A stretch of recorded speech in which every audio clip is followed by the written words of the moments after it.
Hello, everyone. Welcome to my channel. I hope everyone is having a wonderful day.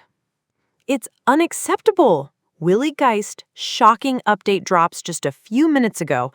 Broken our hearts. This news must see. The Sunday Today set was its usual warm and comforting space. Light poured in through the large windows behind Willie Geist, bathing the studio in a golden hue.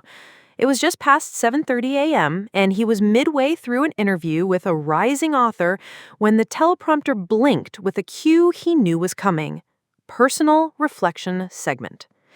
Willie was calm on the outside, as always, stoic yet kind-eyed, voice smooth as velvet, but inside he felt like a mess of knots and frayed threads. Because today's segment wasn't about a political moment or pop culture.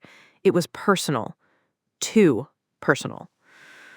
He took a breath, looked into the camera, and said, "This week, something terrifying happened in the Geist household. Not a bear breaking into the kitchen or a roof leak during a storm. No, this was the emotional kind of terrifying. My daughter Lucy, our firstborn, packed up her life and prepared to head off to college." He paused, his voice momentarily caught in the tide of feelings that surged beneath his polished exterior. "And I realized that letting go, really letting go, is a different kind of courage." The audience leaned in. Fans across the country suddenly saw not just the anchor, but the father.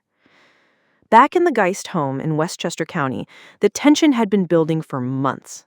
Lucy, an 18-year-old with her father's quick wit and her mother's confidence, had chosen a university in California.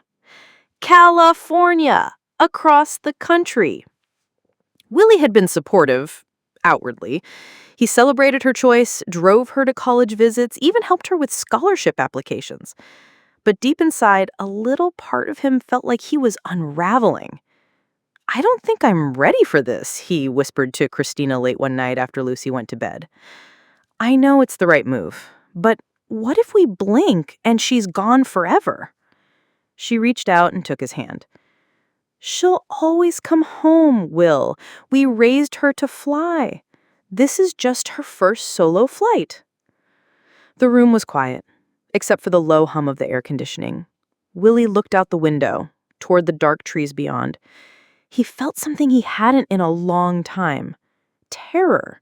Not the kind that came with breaking news, but a deeper, more vulnerable fear.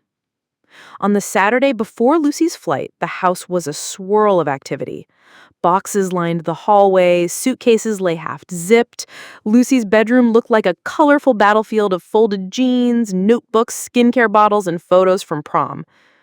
Willie stood in the doorway, watching his daughter sort through a drawer filled with childhood keepsakes. "Are you taking Mr. Wiggles?" he asked, with a grin, pointing to a weathered stuffed rabbit missing an eye. She laughed. "Dad, Mr. Wiggles retired years ago, but maybe I'll smuggle him into my suitcase." He smiled. "I just want to make sure you've got backup." She turned, suddenly serious. "You've always been my backup, Dad." He froze.